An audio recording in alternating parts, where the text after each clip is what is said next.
episódios, pá. Hã? 10 episódios. Não pode ser. É. Mas que não estamos no quinto ainda? Não. Pá, parece que eu fiquei tipo parado no tempo, mas... Andamos aqui a bater recordes. Pá, não tanto como Portugal bateu no Mundial de Rugby, pá. Exato. Sabes, isso é um tema interessante para falar. Será? Pá, não sei. Não. Pá, ganhámos às Fiji, não foi? As Fiji que têm Tivemos assim... a primeira vitória de sempre. Primeira vitória de sempre no Mundial, que foi bastante interessante e Portugal. E que Portugal foi falado por todo o mundo do rugby. Pá, já sabes, nós portugueses somos bravos, não é? Somos os bravos. Somos os bravos. Somos os lobos. Exato. Sejam muito bem-vindos, pessoal, ao 10º episódio da terceira temporada do podcast Os Treinadores do Sofá. Como vocês sabem, eu sou o Diogo, tenho aqui comigo o Lídio e hoje Exatamente. vamos então falar sobre três temas importantes, importantes do mundo desportivo que aconteceram nesta última semana e meia. Exato. Obviamente, o grande tema que temos aqui a mencionar foi infelizmente, o fim da prestação da seleção portuguesa no Mundial de Rugby, mas uma prestação que acaba, obviamente, dentro daquilo que era expectável para a seleção portuguesa, acabar na fase de grupos, mas com uma fase de grupos incrível, cheia de emoção, com um empate frente à Geórgia, que podia ter sido uma vitória, mesmo a acabar, com uma vitória frente às Fiji absolutamente épica, e prestações que apaixonaram os fãs de rugby por todo o mundo.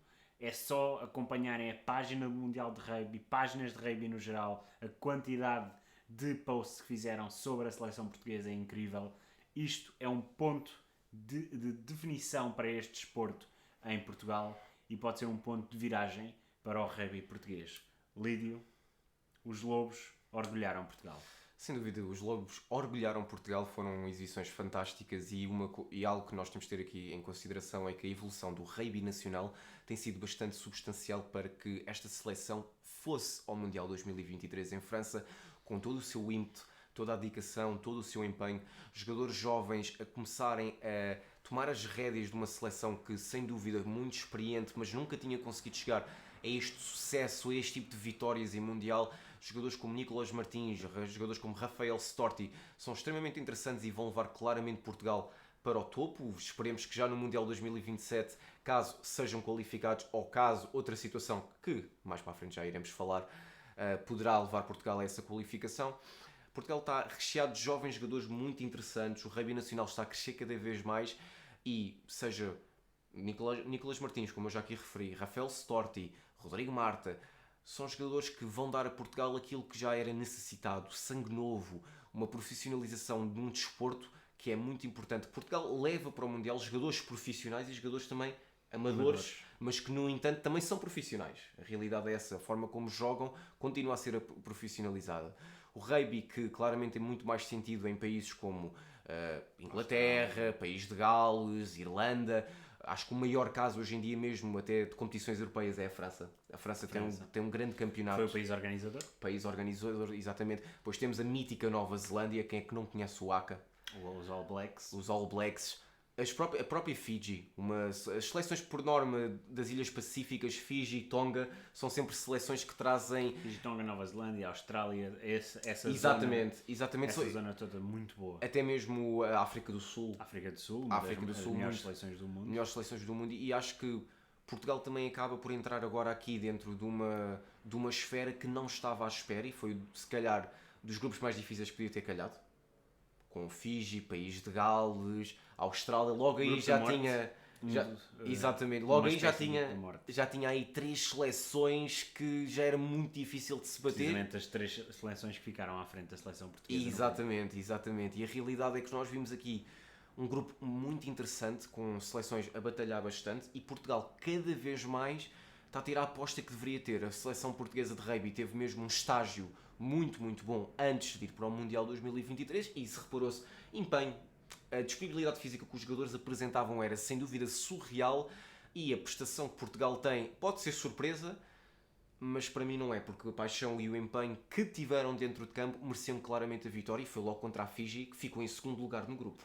Exato. A seleção portuguesa, eu obviamente não acompanho rugby, nem era o maior fã Da da modalidade. modalidade e não continuo a ser, mas apaixonei-me bastante pelos jogos da seleção portuguesa. Os que eu consegui acompanhar foram jogos absolutamente incríveis, a emoção, uh, o trabalho de equipa incrível que se sente dentro de campo. A diferença que um jogador faz, nós frente à Austrália tivemos um jogador que saiu, foi suspenso durante alguns minutos, isto depois quem viu sabe o que é que se trata, e nesse momento enquanto Portugal está com menos um, o jogo acaba por se tornar muito mais difícil, e nós pensamos num jogo com tanta gente em campo, um jogador não vai fazer a diferença, faz a diferença, é um jogo que é vencido nos detalhes, que é jogado nos detalhes, é o passe bem feito, é o jogador que se desmarca na altura certa, é o poderio físico que uma equipa pode ou não ter numa disputa de bola. É um jogo que parece que é para os brutos, mas não é. É para os gentlemen. É para os cavalheiros, é um desporto de É cavalheiros. o desporto de cavalheiros, porque o que nós vemos é o que nós achamos que são os brutamontes, as pessoas mais maiores e mais fortes e que se calhar estão ali na força física uns contra os outros, as placagens, que têm as suas próprias regras, mas sempre com cordialidade, respeito pela autoridade dentro de campo, respeito pelo adversário, sempre um. Ali não existem prémios de fair play porque não tem que existir fair play, Não. não tem que existir prémios de fair play porque todos vivem à base do fair play. Todos se tratam bem e foi verdadeiramente interessante de ver a prestação portuguesa neste Mundial. E recomendo todos a acompanharem o resto do Mundial porque certeza que será mesmo muito bom de se ver. No que toca à participação portuguesa, lá está. O que o Lídio disse foi a preparação da seleção estava muito bem feita. Perante um grupo tão difícil, Portugal não ficou em último, ficou em quarto lugar. Um lugar que pode ser uma estrelinha para a seleção portuguesa, mas que nós já vamos falar. A seleção mostrou muita garra, muita alma e também um rugby que apaixonou a comunidade mundial do desporto. E no que toca à participação portuguesa, se nós se calhar achamos que perder mais jogos do que ganhar se calhar não é assim tão interessante, como já vi uma pessoa comentar e que eu achei um comentário completamente desnecessário e sem sentido, principalmente partindo de um jornalista. Parece-me que se calhar as pessoas não estão dentro deste mundo. Portugal tem um campeonato que não é profissional, em que os grandes clubes não dão muita atenção, à exceção atualmente do Benfica, que tem vindo a investir, mas que não é o campeão, nem sequer é a melhor equipa. Portanto, nós temos um desporto em crescimento, com jogadores jovens a emergir, a saírem de Portugal para ir jogar para campeonatos mais competitivos, e se calhar temos aqui a olhar para uma equipa que pode vir a dar muitas alegrias aos portugueses já nos próximos anos. E tal como tu estavas a dizer, existe muitos jogadores jovens ou mesmo até jogadores mais experientes que acabam por sair de Portugal porque Portugal não tem essa aposta ainda hoje em dia no rugby e por norma saem para o Campeonato de França, nomeadamente a segunda divisão francesa, que mesmo sendo segunda divisão francesa tem muito nível e muita competitividade porque o rugby em França vive-se intensamente e a realidade é que a aposta que neste momento os franceses têm no rugby faz com que os portugueses vão para lá. E não só é isso, muitos dos jogadores que também acabam por estar na seleção são luso-franceses. Sim. E isso é extremamente interessante ver como é que a alma portuguesa é mesmo lá sentida também. Nicolas Martins é um jogador que nasceu em França, mas tem sangue português. Representou Portugal e no último jogo contra a Fiji foi considerado o melhor jogador em campo com uma prestação incrível. Fez parte também da equipa da semana, algo que foi inédito. Mike Tadger, um jogador que acaba por se retirar após este Mundial 2023, nascido em França, mas representou Portugal. Um jogador também surreal. Portugal tem claramente jogadores muito, muito importantes que acaba por utilizar e utiliza de uma forma muito boa. Como tu estavas a falar, Portugal, o Benfica é um dos clubes com maior aposta, mas no entanto não é o campeão.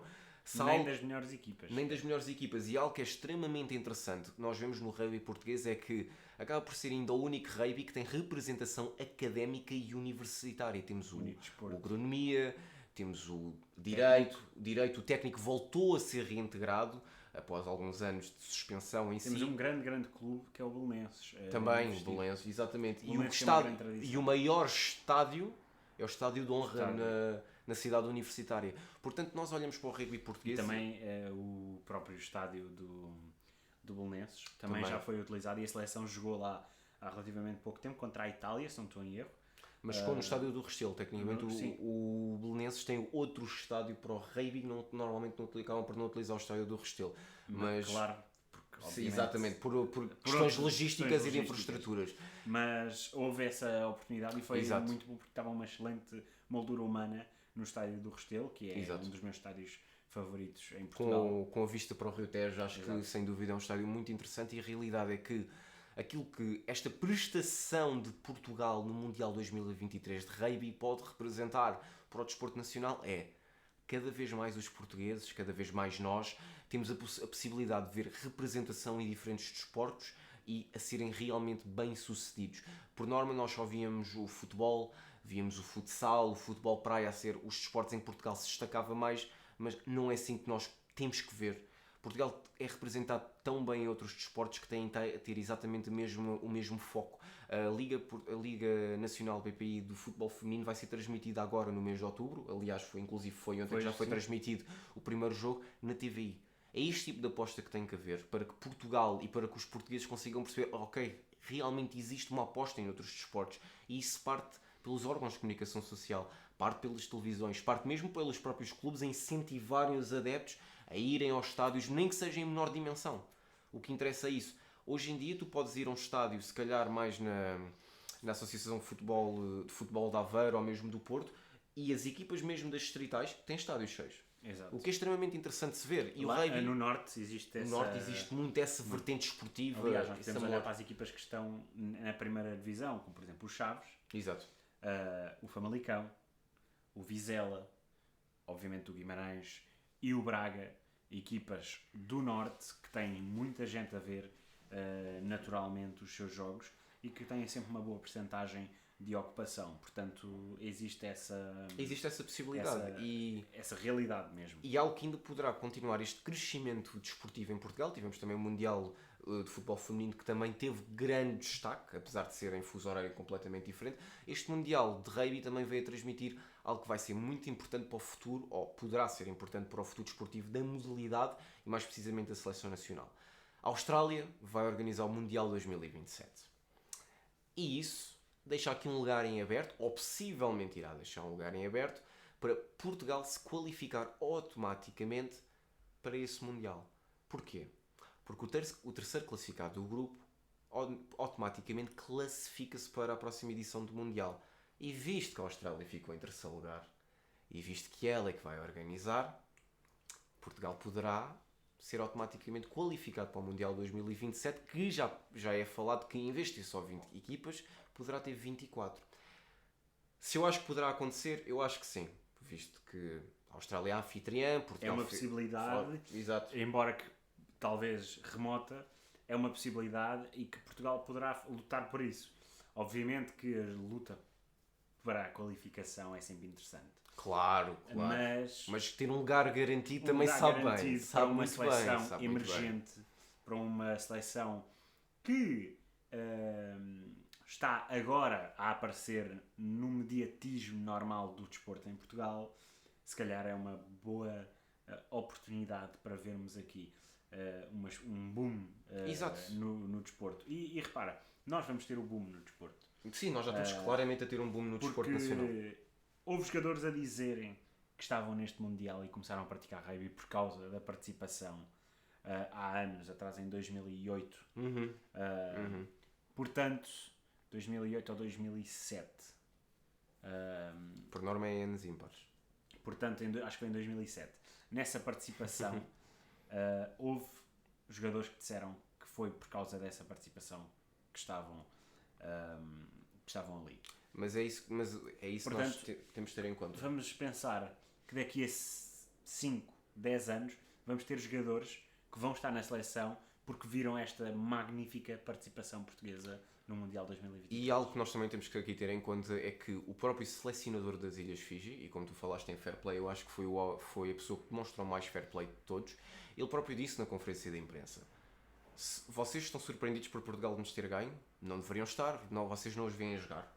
Vocês não estão a ver a qualidade que eles têm, não viram aquilo que eles sentiram por ter ganho.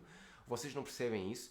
E a realidade é que quando tu tens um selecionador das Ilhas Fiji, que estão a ser das melhores seleções dentro do Mundial, dizer isso é algo que é muito importante para Portugal e até mesmo para os próprios jogadores receberem esse tipo de fair play. Porque, por norma, vemos no futebol, e acho que é o nosso caso mais gritante em Portugal, parece que é quase tabu um treinador de uma equipa contrária dizer que a outra equipa joga bem, que a outra equipa dar o mérito, dar esse mérito porque em Portugal não existe essa cultura. Eu acho que isso é um pouco mau, porque torna um ambiente, em vez de crescimento, não, é um ambiente de que não, eles ganharam-nos porque nós estivemos mal. E a realidade é que o selecionador da Fiji também disse isso, mas deu o mérito e apareceu no balneário.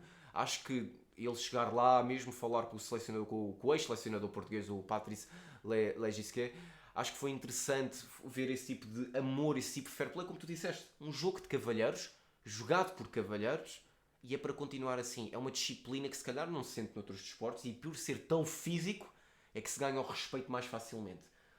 E eu acho que é extremamente interessante nós vermos isto dentro da seleção. Agora, como estava a dizer, ex-selecionador Patrice Legisquet fez um grande trabalho desde 2019 até 2023. Agora vai entrar o seu compatriota também francês, que já fez parte também dos quadros da Federação Francesa, sendo selecionador de júniores e selecionador do rugby feminino francês, que é Sébastien Strange.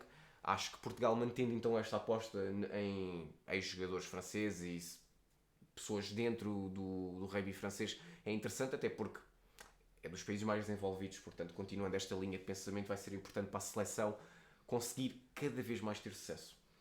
Exato. E com este tema de conversa, nós vamos mudar. Sim, dar aqui uma volta 360. Se a cultura desportiva no rugby é unida. É unida, é de fair play, é de cavalheirismo.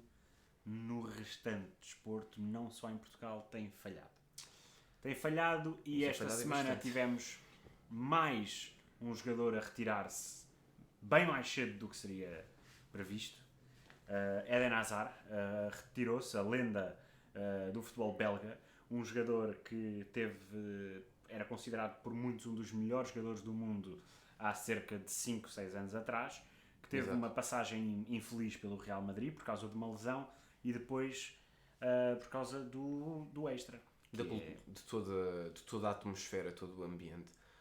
Eu acho que, e nós já falámos até isto fora, e a realidade é que é muito interessante ver como tu em certos desportos tu tens um acompanhamento muito sobre o jogador e sobre o atleta. Tu no futebol, maioritariamente na Europa e Portugal, Espanha, Itália, países mesmo que vivam o futebol, o jogador não tem esse acompanhamento, não tem essa preparação mesmo para lidar com a pressão extra, para lidar com tudo aquilo que acontece fora do campo. Nós temos esse caso do Eden Hazard, um jogador que quando estava no Chelsea, para mim, sem dúvida, era dos melhores jogadores a jogar. Não valia a pena. A sua última temporada no Chelsea, antes de ir para o Real Madrid, vale todo o dinheiro que o Real Madrid gastou nele, porque ele era um jogador surreal, até é contratado mesmo para colmatar a saída de Ronaldo.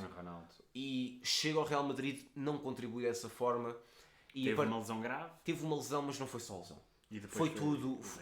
Foi pressão de adeptos, foi a pressão de jogar no Real Madrid, porque todos nós sabemos que jogar no Real Madrid não é fácil. Body shaming, tudo. Foi uma atmosfera. Uma coisa que nós vemos até atualmente, quem frequenta as redes sociais pode ver o body shaming que foi feito ao Arthur Cabral, que o próprio agora postou umas fotos nas redes sociais com um corpo perfeitamente aceitável para um atleta, muito aceitável para um atleta, e que já era falado de picanhas porque estava lento, parecia que tinha barriga. Foi a mesma coisa que aconteceu com Tankstead quando voltou das férias. Também se falou que tinha barriga, quando as pessoas não sabem qual é que é o processo. Falou-se de Eden Hazard, que gostava de ir ao McDonald's, ou comia muito, ou não sei o quê. Mas a realidade é esta: o que é que importa o corpo? Lá por ter um bocado de barriga ou ter um six-pack, um eight-pack, isso não significa nada na performance dentro de campo. Ok, claramente que se tiver se calhar 20 kg a mais do que aquilo que é suposto o seu peso normal, aí poderá ter um impacto real dentro do seu desempenho físico. Mas há jogadores e há mesmo pessoas que a sua fisionomia não é tão fácil chegar a parâmetros mesmo de um grande corpo, Vamos olhar para de grandes músculos. Vamos olhar sempre para é um possível. exemplo, que o peso não é limitador de nada. Nós podemos olhar para um exemplo muito claro. Adama Traoré. Ui. É um jogador que, obviamente, não está acima do peso em termos de gordura, mas está acima do peso em termos de musculatura. Não, claramente, ele jogador, é um bodybuilder, bodybuilder. Mas a realidade é que é assim, nós olhamos para o Adama Traoré, claramente que ele está acima daquilo que poderá ser o peso para ele, mas a nível de musculatura. Mas o seu poderio físico, a sua disponibilidade física contribui claramente para o seu desempenho. E a realidade é esta. Ninguém diz que um jogador com um grande corpo, com bons músculos, que claramente treina e treina e treina, também temos o exemplo do Cristiano Ronaldo, sem dúvida. Não vamos dizer que esses jogadores estão mais preparados para certas lesões e para prevenir do que os jogadores que não se sintam preparados, mas isso tem a ver com genética. E trabalho árduo. Exatamente, mas também podemos pegar no Cristiano Ronaldo para dar um exemplo muito claro da pressão psicológica exercida sobre um jogador, especialmente um jogador como o Cristiano Ronaldo. Exato. E numa fase fragilizada da sua vida. Porque foi que coincide com a sua saída de Manchester United. Que foi uma situação triste, toda a gente sabe o que é que o Cristiano Ronaldo passou, mas que parece que isto é cada vez mais claro. Aconteceu com o Hazard, aconteceu com o Bale, aconteceu com o Schürrle. O Schürrle acho que foi o caso mais gritante, porque foi numa altura em que não era não acontecer isto, não era tão falado. Schürrle retira-se e com 29 anos assume literalmente que eu retiro-me porque não consigo dar mais, a minha saúde mental não aguenta mais esta pressão.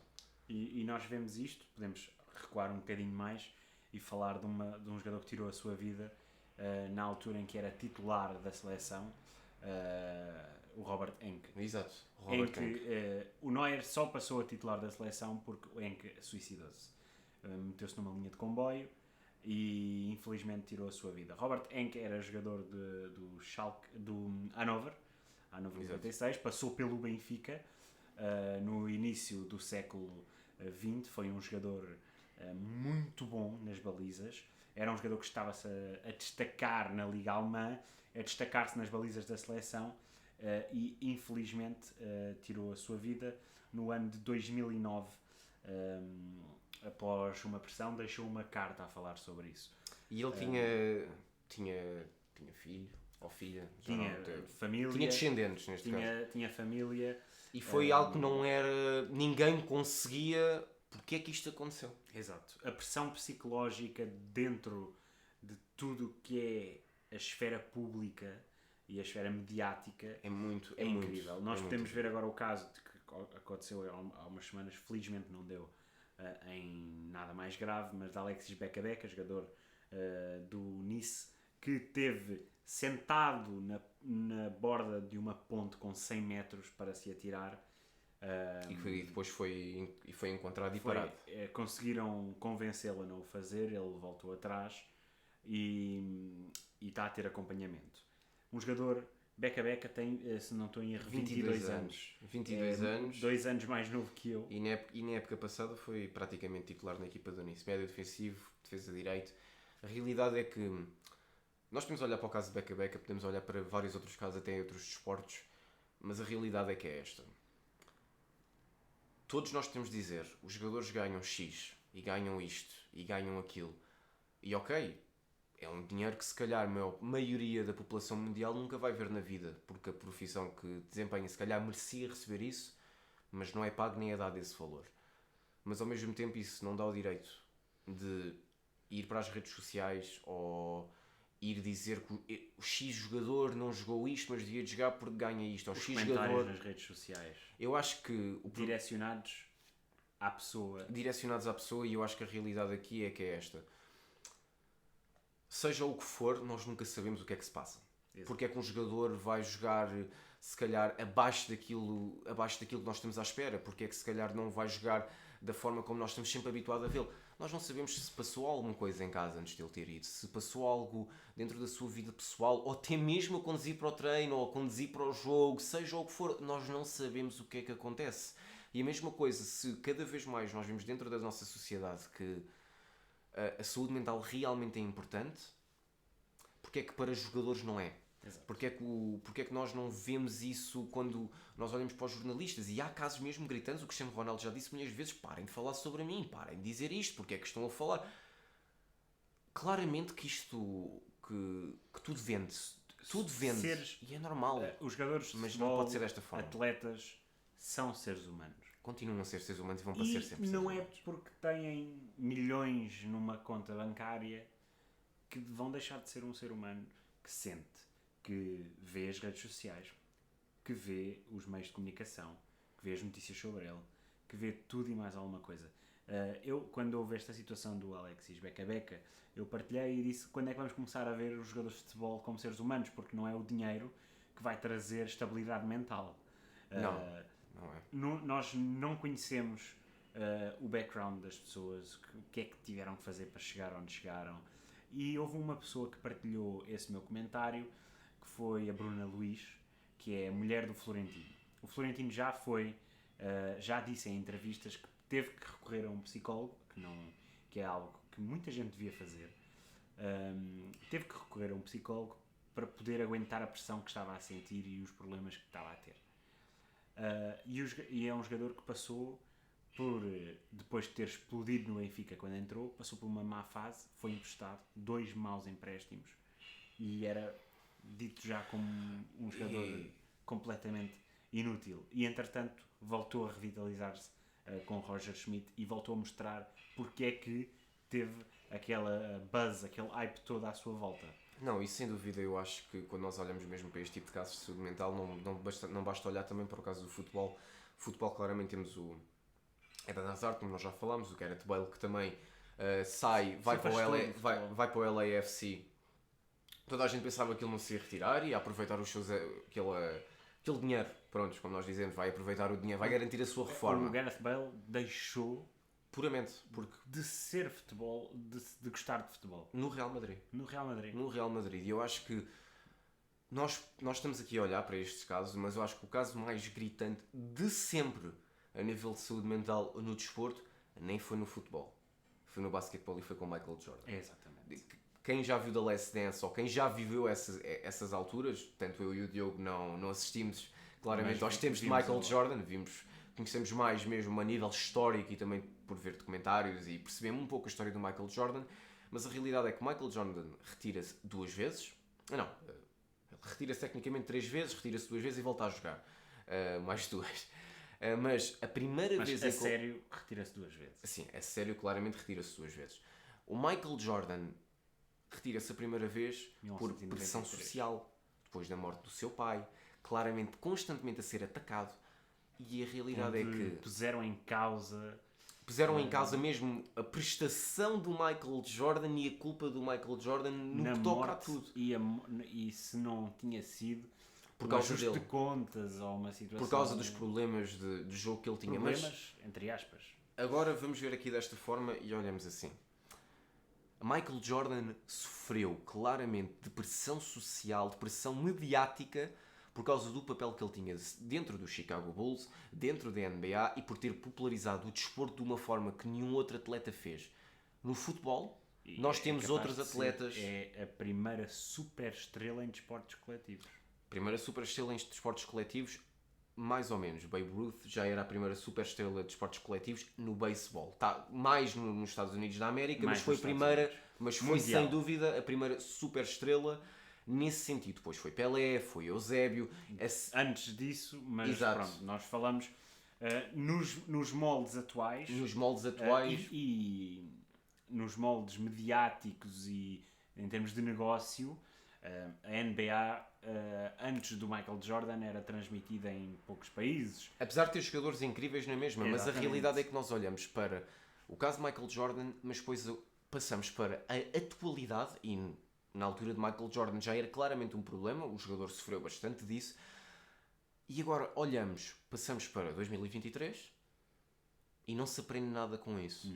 Não se aprendeu claramente nada com isso. Continuamos a ver na NBA a mesma pressão social e a mesma pressão mediática hoje em dia já com LeBron James ou com outro tipo de jogadores, Kyrie Irving, Luka Doncic, que sofreu de body shaming e continua a sofrer de body shaming, Nikola Jokic, a mesma coisa, e são jogadores de outro nível. Não importa o corpo, não importa nada. Um atleta não é significativo pelo seu poderio físico, é significativo pela sua qualidade e tecnicidade. E quando nós olhamos para o futebol, é exatamente a mesma coisa. Podemos falar de Becca Becca, podemos falar de Eden Hazard, de Gareth Bale, André Schürrle, podemos até falaste do Robert, podemos falar de outros e milhões de jogadores que temos que se retiraram cedo. Em Portugal, no caso português, também temos Dani. Também temos o caso de Fábio Faria, que retira-se de motivos de saúde, mas também retira-se numa altura jovem. Existem vários jogadores que têm que se retirar mais cedo que os outros, mas o que é realmente preocupante é cada vez mais estamos a ver jogadores a retirarem-se mais jovens. Tivemos o Philippe Lam, há alguns anos atrás também retira-se numa altura jovem. Estamos cada vez mais a ter jogadores que retiram-se com 32, 33 anos, quando normalmente nós estamos habituados a ver jogadores a retirarem-se com 38, 39. Sim, há uns anos, há 20 anos atrás era normal um jogador retirar-se aos 32, 33. Não havia a tecnologia para manter um jogador ao nível até mais tarde. Hoje, obviamente é diferente, a longevidade no futebol é cada vez mais comum que um jogador passe a barreira dos 35, 36 anos. Aliás, nós podemos ver o facto de Kroos, Modric, Cristiano Ronaldo, Benzema, todos já bem nos seus 30, Lionel Messi, todos já bem nos seus 30 e continuam a ser todos jogadores com uma grande classe e com muita qualidade. Mas depois também temos os casos ao contrário, como é Eden Hazard, como é Gareth Bale, como foi Wayne Rooney. Wayne Rooney também. Wayne Rooney, um dos melhores jogadores ingleses de sempre, que foi afastado do futebol autenticamente. Nós temos estes problemas constantes. Não, e também falamos no caso português, Dani, por exemplo, retira-se aos 27 anos. Existem jogadores e existem vários atletas que é complicado. É extremamente complicado lidar com esta pressão porque há pessoas que não nasceram preparados para isto. E é completamente normal. Ninguém nasce preparado para isto. Há certas personalidades que lidam melhor. Aguentam muito melhor. Há outras que nem tanto. Nós podemos olhar para Rodri. Rodri é uma pessoa extremamente humilde, extremamente pacata, que não tem luxo, não tem nada. E quantas vezes é que ele aparece a nível mediático? Kanté. Quase nunca. Quase nunca. O Kanté é falado também pelo seu simplismo. Pela sua humildade, sua simplicidade, seu minimalismo. Exato. Não tem muitas posses, todas as posses que ele tem é para ajudar. Sadio Mané, que foi pintado de uma forma muito negativa no Bayern Munique, não antes disso. Sim. Portanto, nós temos jogadores que chegam a certos clubes, não funcionam em certos clubes, os adeptos viram-se contra eles, e a realidade é isto. Eu não estou a dizer que os adeptos não são fulcrais para o desporto. Claramente que são fulcrais. Eu acho que se não há adeptos, não há desporto. Ponto. Exato, mas ao mesmo tempo tem que existir outro cuidado com os atletas. Uma reflexão pessoal a cada pessoa, a cada adepto, sobre se os comentários ofensivos nas redes sociais, em fotos de família, ameaças de morte. Eu acho que isso não faz sentido no desporto. Não faz. É toda uma brutalidade à volta do psicológico, quando numa altura em que nós cada vez falamos mais sobre isto, e afeta os jogadores. O caso de Eden Hazard agora, Becca Becca, Schürrle, Bale, Michael Jordan, uma coisa mais antiga, mas ainda no início desse sensacionalismo mediático. Cristiano Ronaldo, na maneira como ele sai do United, de certeza, e ainda hoje existem comentários, muito provavelmente pressionado ou exausto mentalmente ao ponto de explodir. E nós vimos que não foi a melhor maneira de se expressar, mas que se calhar, olhando para o que também está a acontecer no United, percebemos tanto no Manchester United como no Chelsea, acho que hoje em dia são dos dois clubes que qualquer jogador, seja jovem ou seja experiente, não deve ir. Também tem que analisar melhor as suas escolhas de carreira, mas a realidade é como nós falámos há bocado. Nós não sabemos, os dinheiros ganham X, os jogadores ganham X, os jogadores aquilo. Isto é uma faca de dois gumes, porque os jogadores também veem dinheiro. Só que isso também depois não vai se refletir claramente na sua saúde mental. E os jogadores, quando olham para o Chelsea e olham para o Manchester United, veem dinheiro. São dos dois clubes mais poderosos a nível financeiro mundialmente. Só que mesmo para eles tomarem essas decisões e vemos depois o ambiente para onde vão, eu acho que não é um melhor ambiente. E a realidade é que também nós podemos ver como é que a Juventus também tratou o Cristiano Ronaldo quando o Cristiano Ronaldo sai da Juventus. Também claramente que ele teve... Houve ali muitas partes com culpa a nível de saída e isso tudo. Hoje em dia temos o Cristiano Ronaldo na Arábia Saudita. E quando o Cristiano Ronaldo foi para a Arábia Saudita, eu acho que foi um choque para toda a gente, apesar da idade que tem ou da disponibilidade física que tem, porque toda a gente cresce a ver Cristiano Ronaldo ou Lionel Messi. Ambos. Cresce a ver ambos. Mesmo com idades mais avançadas, quem é que achava que ambos iam para mercados em que o futebol não está tão desenvolvido como a Europa? Agora, o Cristiano Ronaldo está na Arábia Saudita. O nível de futebol é mais baixo? Sim. Mas também não é assim tão baixo. É uma liga que cada vez mais tem aposta, os clubes estão claramente mais competitivos. E por 2 meses consecutivos foi o melhor jogador do mês. E isto é assim. E estão lá jogadores como Neymar, Benzema, Fabinho, um grande jogador, Mendy, Jordan Anderson, Koulibaly. Nós podemos continuar.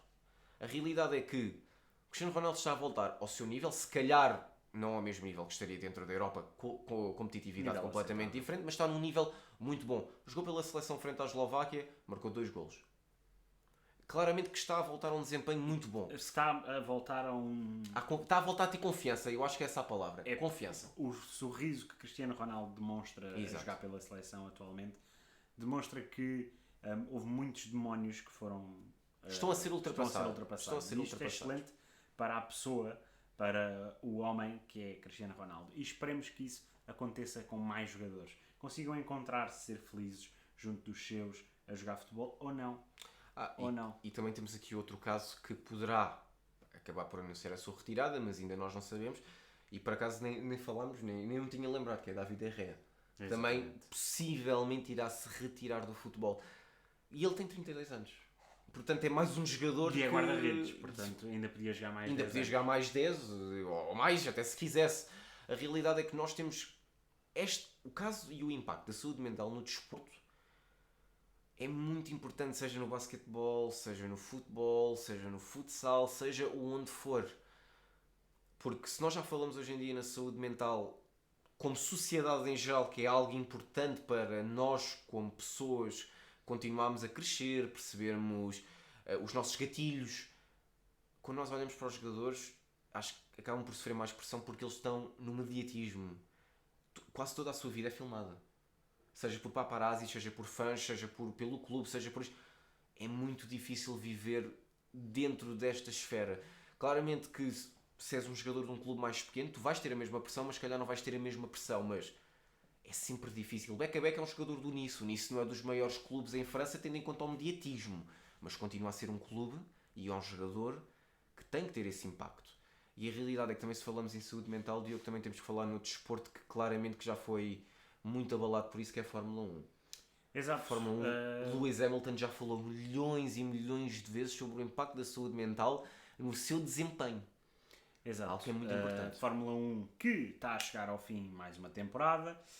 Max Verstappen foi considerado, ou consagrou-se tricampeão mundial na passada semana. Uma época relativamente tranquila para Verstappen, que com a superioridade do carro e a sua própria qualidade enquanto condutor, não desmerecendo de todo Max Verstappen, levaram-no à conquista de mais um título. A saúde mental, passamos então esse assunto e vamos falar um bocadinho de Fórmula 1, que já não falamos há muito tempo de desportos motorizados, não é algo que nem eu nem o Lídio acompanhamos assim muito, mas existem algumas ilações a tirar sobre esta época. Não acompanhamos hoje em dia, porque há 10 anos atrás eu adorava ver Fórmula 1, só deixar aqui um pouco Mas existe este ponto aqui. aqui alguns pontos a tirar sobre esta época. Desde já que a Red Bull apresentou O melhor carro. o melhor carro No geral, o melhor carro. de longe, e que ao longo da época foram feitas melhorias noutros carros que aproximaram ao nível da Red Bull. Eu acho que, Isto falando da McLaren. claramente, falando da McLaren, que está a ter um ressurgimento muito interessante, a McLaren já foi das melhores equipas dentro Também dos era, melhores era a construtores, neste McLaren caso. Mercedes, era McLaren, uma mistura. exatamente, dos melhores construtores dentro da Fórmula 1, agora com dois talentos emergentes, Piastri e Lando Norris. Principalmente Piastri, e Lando Norris já está há alguns anos na Fórmula 1, mas ainda No entanto, jovem. continuam, no entanto, a ser talentos emergentes numa equipa que está cada vez mais a emergir. Bastante história, uma equipa que claramente está a ter um final de campeonato muito interessante. São dois condutores claramente para o futuro e a Red Bull para o próximo ano pode ter aqui um concorrente claramente direto, visto que a Mercedes este ano também teve a decair um pouco na sua qualidade de carro. Lewis Hamilton não conseguiu demonstrar ao todo o seu desempenho. O seu desempenho ao mais alto nível depois de muitos anos Costuma-se no dizer topo. é que Hamilton já fez muito com o carro que tem, que é Exato. nesta altura talvez o quarto carro da pista.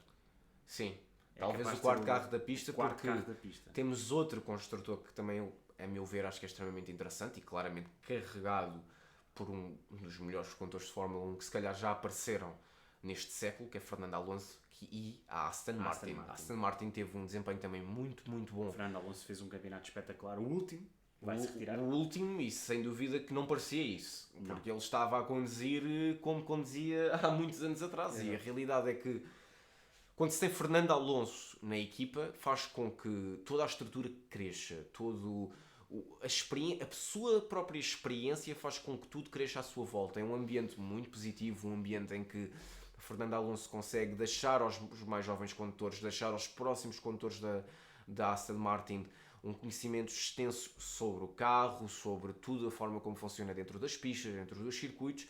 Fernando Alonso teve uma prestação magnífica esta temporada. A Aston Martin tem um carro sem dúvida também para o futuro e que creio que em 5 anos também poderá vir a ser um dos melhores carros da Fórmula 1 e com os condutores certos, sem dúvida uma equipa a ver.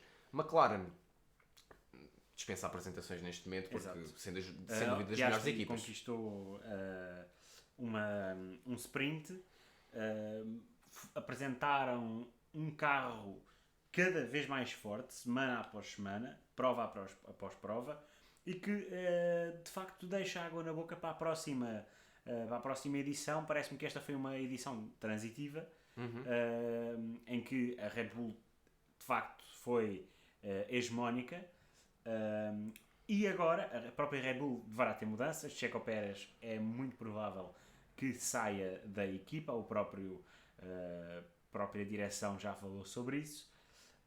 No que toca então a esta possibilidade, é que Max Verstappen há de ter um novo colega, Ricciardo é outra pessoa. Ricciardo é muito provável que seja ele ou o Pierre Gasly também. Que seja ele o substituto. E no que toca ao próximo campeonato, é que podemos mesmo ver então a Red Bull a deixar de ter a hegemonia. E isto é interessante porque a Mercedes teve uma hegemonia durante 8 anos. A Red Bull só vai conseguir ter 2, tendo em conta que o primeiro título de Verstappen foi disputado até à última curva com Lewis Hamilton. Numa corrida muito polémica. Muito polémica. Um ano muito polémico em que a Red Bull já apresentava um carro ao nível da Mercedes, em que Lewis Hamilton pôs em prática toda a sua qualidade para poder arrastar um carro já claramente desgastado da Mercedes perante a emergente Red Bull. Exato.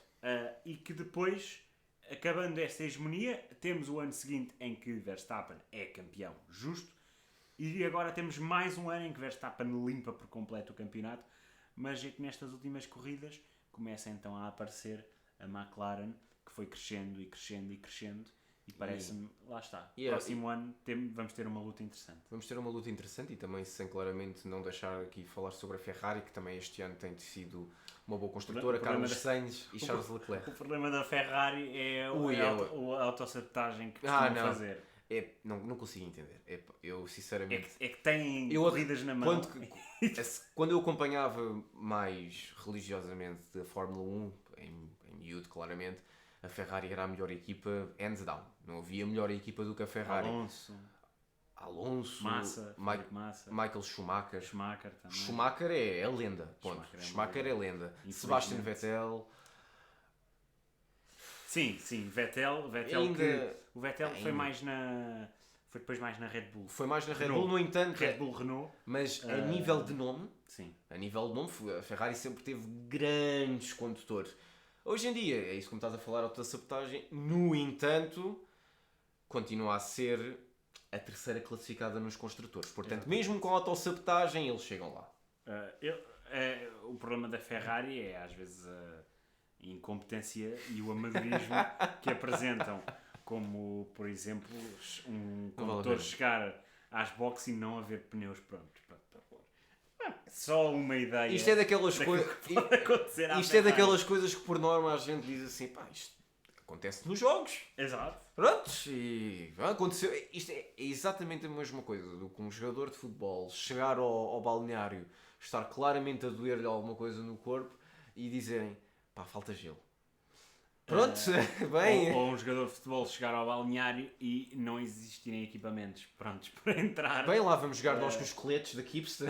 Exato. Portanto, mas pronto. Acontece. Esta foi mais uma edição da Fórmula 1 que acaba então com mais uma conquista, ainda não acabou, mas parece a acabar, de Max Verstappen. Também passar por uma pequena nota, o Miguel Oliveira, que ficou este fim de semana em 12º no prémio da Indonésia, que acabou por ficar em 12º por causa de um erro não dele.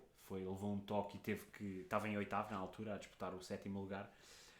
Infelizmente aconteceu isso. Mais uma vez parece-me que Miguel Oliveira está amaldiçoado e que Miguel Oliveira foi um dos nomes falados para substituir Marc Márquez.